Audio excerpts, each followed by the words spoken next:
Hey, so how is everybody doing? I know there's a lot of emotions flowing and blowing around, but I just want you to know that this website is an official governmental website, and how you can decipher official government websites. They have that nice GOV at the end, right? You're going to hear some sounds in the background because I am in or at a city full of council. They say at a city full of council is where it's safe to be. So that's where I am right now. That's where I am. On my compound, on my fortress. Anyway, no, seriously, all jokes aside.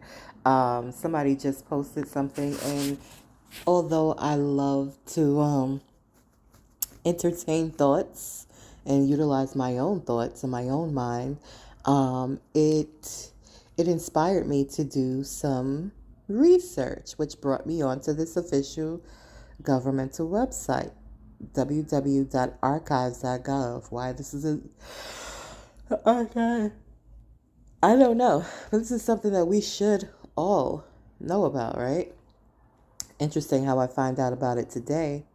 Before I go any further, because we're about to go certainly down a rabbit hole, okay, of truth and of revelation, here's what the whole really, really real deal is, right?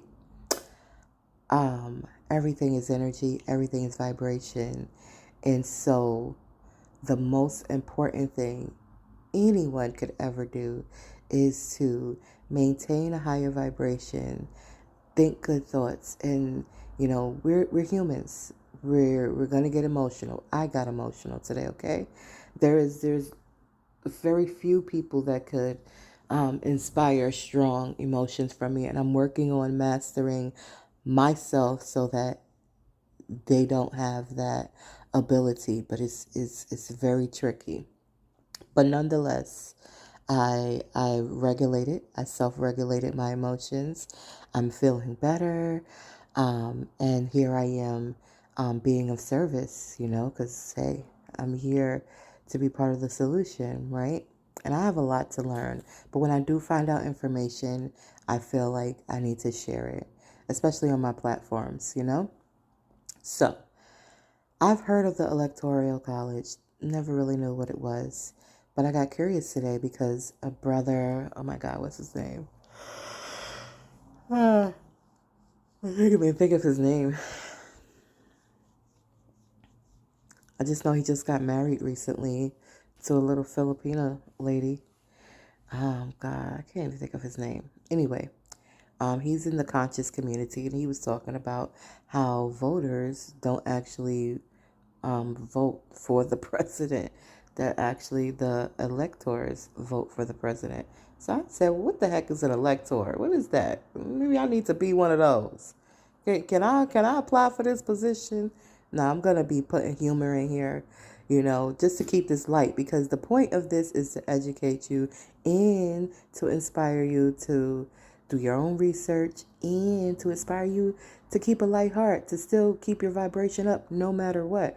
Remember, you are the center of your universe, and humanity does always win. And yes, we're going through a shift, and we're raising consciousness. It's a lot of stuff happening simultaneously, okay? A whole bunch of stuff. The weather is all like 75 degrees in November. It's still like Florida, but New York is, it's a lot of stuff. It's a lot of flippity floppity stuff. They say it's a wealth transition going on. I'm just putting it out there just so that you know. If you listen to me and listen to my stuff, you already know. But anyway, let's go into this. What are the qualifications to be an elector? The U.S. Constitution contains very few provisions relating to the qualifications of electors. Article 2, Section 1, Clause 2 provides that no senator or representative or person holding an office or trust or profit under the United States shall be appointed an elector. Okay? So no senator, no representative, no person holding an office of trust or profit. Oh, so who can be one?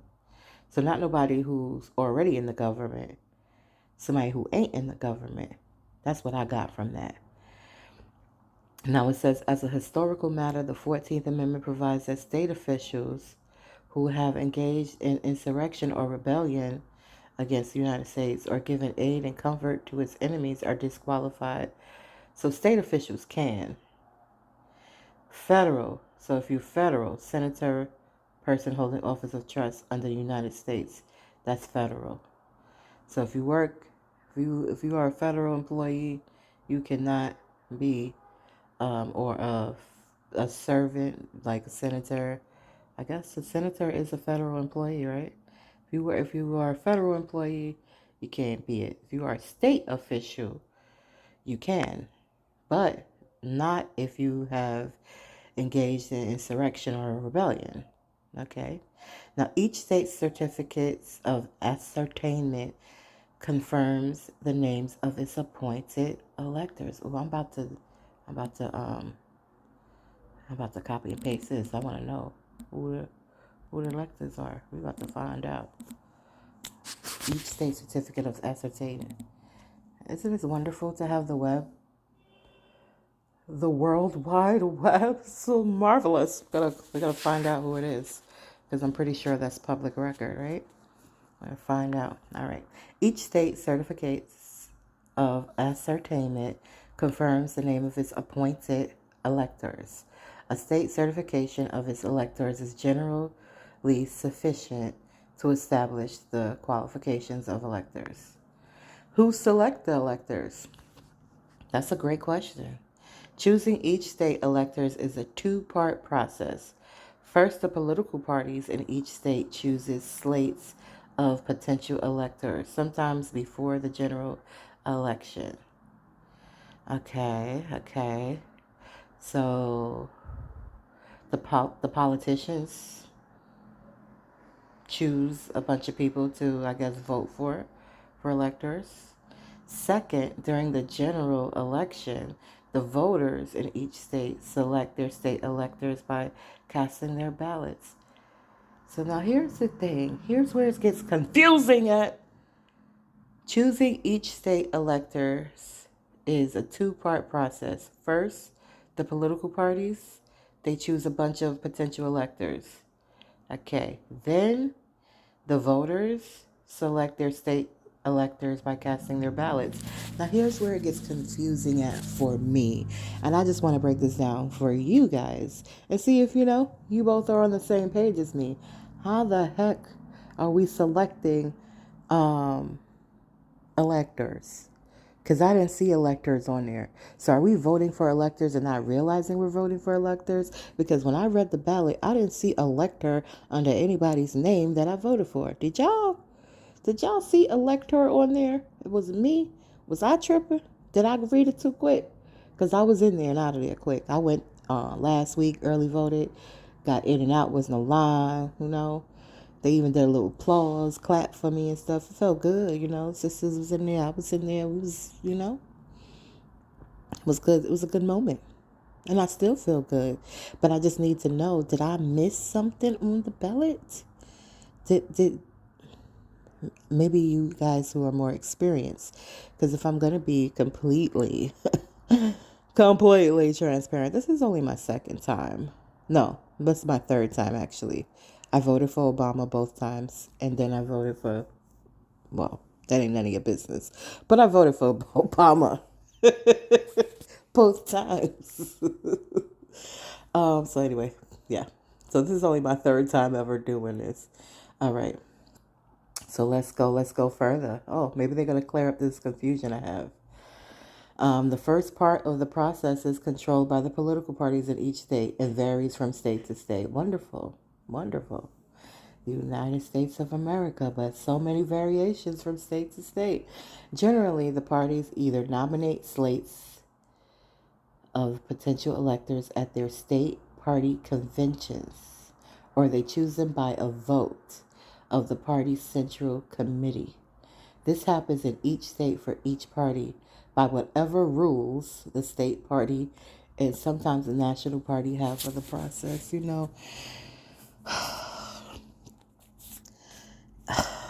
I have to just stop right there because y'all see the words. Y'all see the words.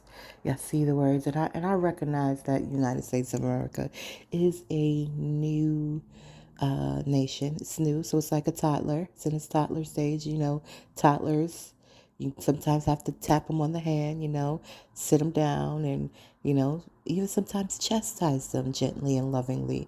And I feel the mother in me rising up as I read this because what the fuck is this? Excuse my French, but what the fuck is this?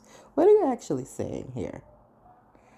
You're saying each state make their own goddamn on rules.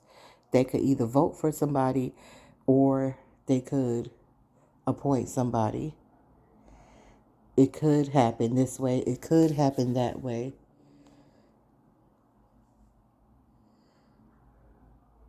The first part of the process results in each presidential candidate having their own unique slate of potential electors.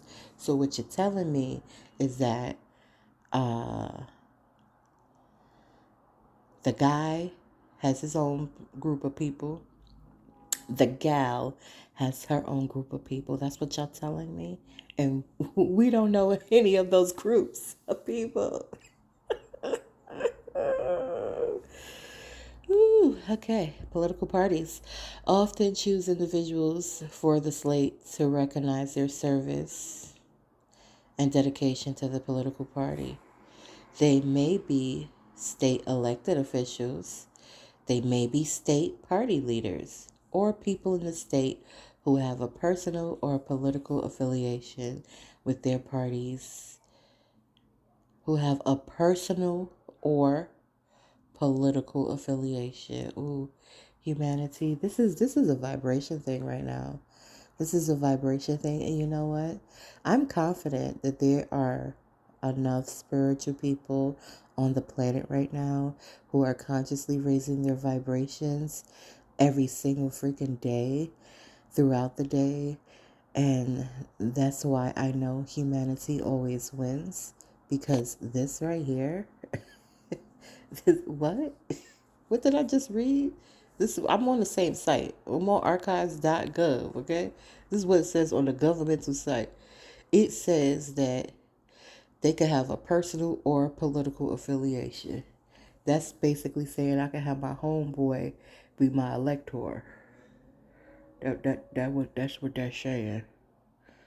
Or they could be a political affiliate. Either or. Basically, whatever are the rules for each state. Because each state makes their own rules. Okay. For specific information, oh, parentheses, people, how kind of them. For specific information about how slates of potential electors are chosen, contact the political parties in each state. I don't even know how many there are right now. Yeah, I don't know. But give me a few years. Give me a few years. I'm going to become very versed in this whole Monopoly game here. I'm gonna learn. I'm gonna learn the rules. I'm gonna learn how it operates. And now look, I even have a foundation. This is what I specifically want to know. I want to know specifically about all that I can learn about this. So just be patient with me, okay? Be patient. The second part of the process happens during the general election. Oh, the second part is happening now. The first part happened and we didn't even know. We didn't even know. Some people knew. I didn't. I was not one of the people that knew because I wasn't paying it no mind because I recognize that really the most very of course, I'm diplomatic and I want to see our nation be successful. I want to see us be prosperous. I want to see us be healthy. I want to see us, have freedom and have rights for everybody. Women have their own rights. Women govern their own bodies. I want to see those good things happen, right? So I participated, but I know that the best thing that I can offer and be of service is, again, I'm going to keep saying this throughout this video, is keeping my vibration raised, keeping my attention on things that bring me joy, things that look like prosperity, feel like prosperity, feels like health, looks like health, tastes like health, smells like health, all of those things that I've just mentioned that I obviously want to see for our nation. I certainly must see these things for myself first and foremost. And when I see and I feel these things for myself first and foremost, then it's very easy to want the same for whatever is outside of me, right?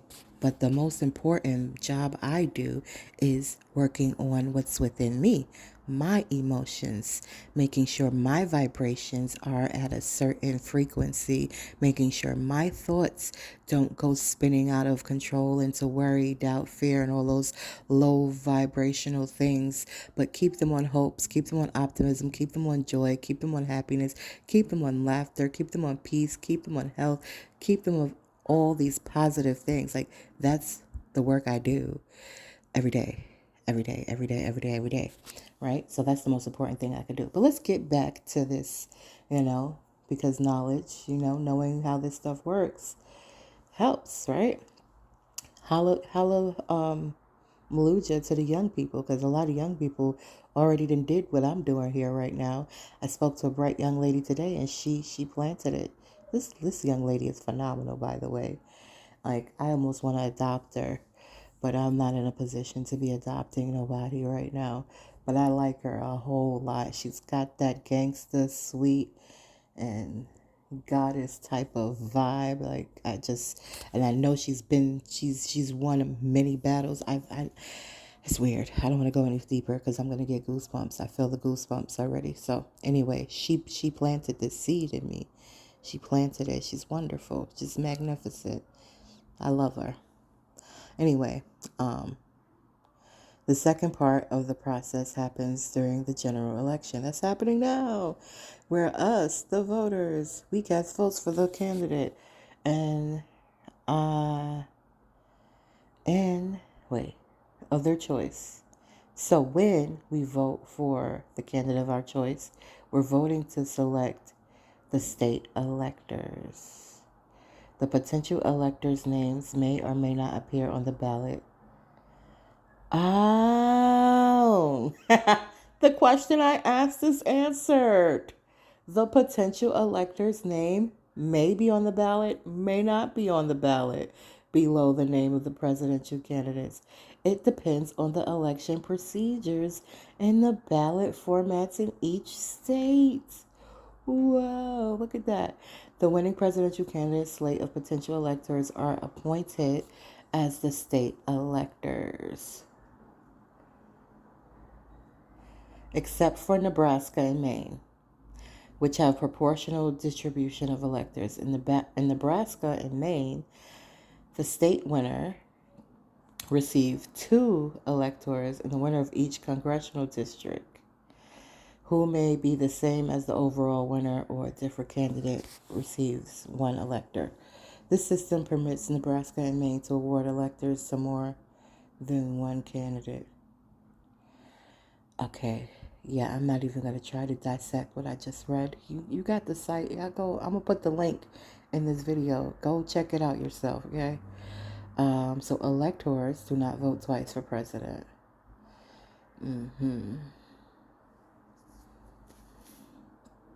When they vote in the November general election, they're not even electors yet.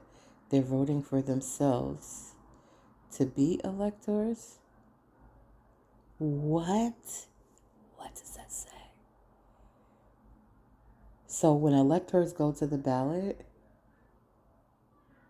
they're voting for themselves to be electors. They're not actually voting for the president. They're the only ones who actually vote for the president, however, which they do at the meeting of electors, the first Monday after the second Wednesday in December. So what does this actually mean? What is this whole song and dance is going to be about? I don't know. Because from what I see right here, it says that they don't vote until the first Monday after the second Wednesday. What in the holy labyrinth of mystical madness is this? Why would they say the first Monday after the second freaking Wednesday? Why? Why can't the second Wednesday, right? So the second Wednesday is like after the second Monday, right? So they mean the third Monday. So that's what they mean. So, I mean, am I the only one who see that? Y'all see this, right? This is why I'm doing a screen recording. So it's not just me blabbing. You can see these words. And again, I'm going to put the link in the description so that you can dissect it for yourself. Are there restrictions on who the electors can vote for? Of course not. There's no constitutional provision or federal law that requires electors to vote according to the results of the popular vote. Some states, however, require electors to cast their votes according to some states, but there is no constitutional provision or federal law that requires it. These pledges fall into two categories: electors bound by state law and those bound by pledges to political parties. All right. The U.S. Supreme Court has held that the Constitution does not require that electors be completely free to act as they choose, and therefore political parties may extract pledges from electors to vote for the party's nominees. Some state laws provide the so-called faithless electors may be subject to fines or disqualified for casting an invalid vote and be replaced by a substitute elector. The Supreme Court decided in 2020 that states can enact requirements on how electors vote.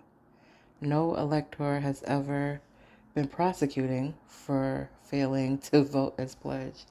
However, several electors were disqualified and replaced, and others fined in 2016 for failing to vote as pledged. It's rare for electors to disregard the popular vote by casting their electoral vote for someone other than their party's candidate. Electors generally hold a leadership position in their party or were chosen to recognize years of loyal service to the party.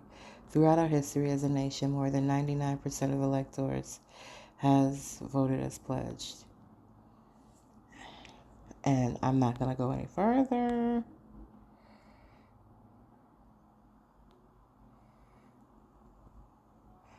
Well, a little bit, okay. If the electors vote for president, why should I vote? During the general election, your vote helps determine your state electors. When you vote for a presidential candidate, you aren't actually voting for president. You're telling your state which candidate you want your state to vote for in the meeting of electors. So what the fuck? What? All right, Toddler America. I'm not going to even continue to read anymore. This is enough for the people. Because everybody, I mean, the young people are chilling. Like, they're partying, they're having a good time, you know, doing their little whatever they do. Most people are just relaxing. I think it's more so the older people that may be a little bit concerned about this. Maybe. I talked to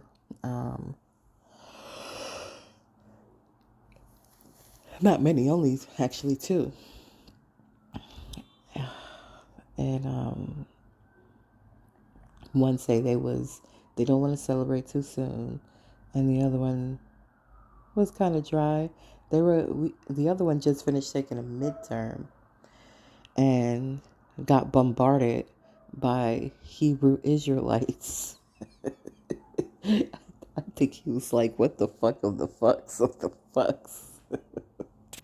So we didn't go into deep depth about it, but hey, I think being an electoral is one of those nice elector rather. Being an elector, I need to, Like I need to put that on my to explore list, Like what's their salary for electors? How much they pay? Right? And you only decide an elector when you vote, and then the elector decides based on your vote who they're gonna vote for. But in rare occasions, they may not choose what the majority chose. Yeah, I don't know why it's such a labyrinth. But what I do know is that humanity wins because we're still here, right? So that means humanity is winning. And in light of all of the things that we are now aware of that's happening with the wars and the mining and the stuff that's happening in Haiti, all these different places and spaces, there's just a lot of stuff happening. But nonetheless, the sun is still rising. Nonetheless, we can breathe without choking. Nonetheless, the plants are still growing and thriving. The trees, they grow, the leaves fall, they grow new leaves. We're eating, we're exercising, we're laughing. Some of us is having sexual relations. It's still a good time to be alive, people. So just figure it is the time in the season to be discussing these things. So here you have it. Here at the Super T Podcast Show, this is my contribution today to inspire you to live freely and live fearlessly.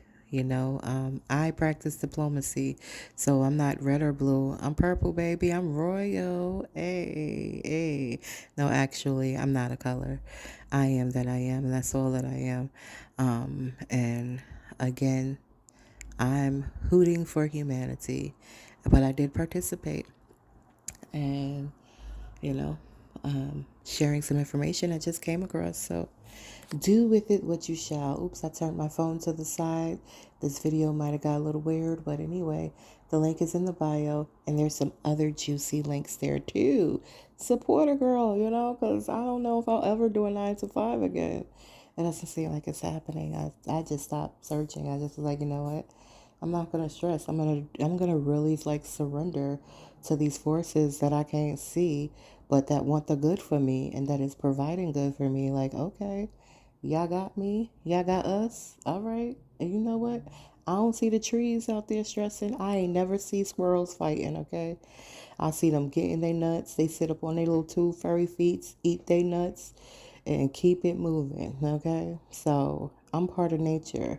We part of nature. And there's forces that we can't see that is definitely supplying everything that is needed. This is what I was forced to see, and this is my current experience. And I analyzed it by analyzing others who just don't be stressing nothing. So, again, very few people I can count, like probably on 2 fingers, the people that can um, inspire a different type of emotion. And that's because I love those 2 people very dearly. However, I am progressing in my self mastery, and what those 2 people that I love very dearly, they're not the only 2 people I love dearly, but those 2 particular people that I love dearly are able to inspire in me is continuously changing to support my intentions and my intentions only. So it's a part of my self mastery, just sharing that with you to inspire you on your journey, your personal journey, your personal self mastery. Continue to master yourself. Make sure you click all the links. Because it's the girl here. I got some cool stuff. I got some merch out there. Like, hey, circulate the good old dollar. All right. I love the fact that you take some time with me this half hour during this election day. I hope you've laughed, you've learned something, And you remember to be your authentic self. Peace.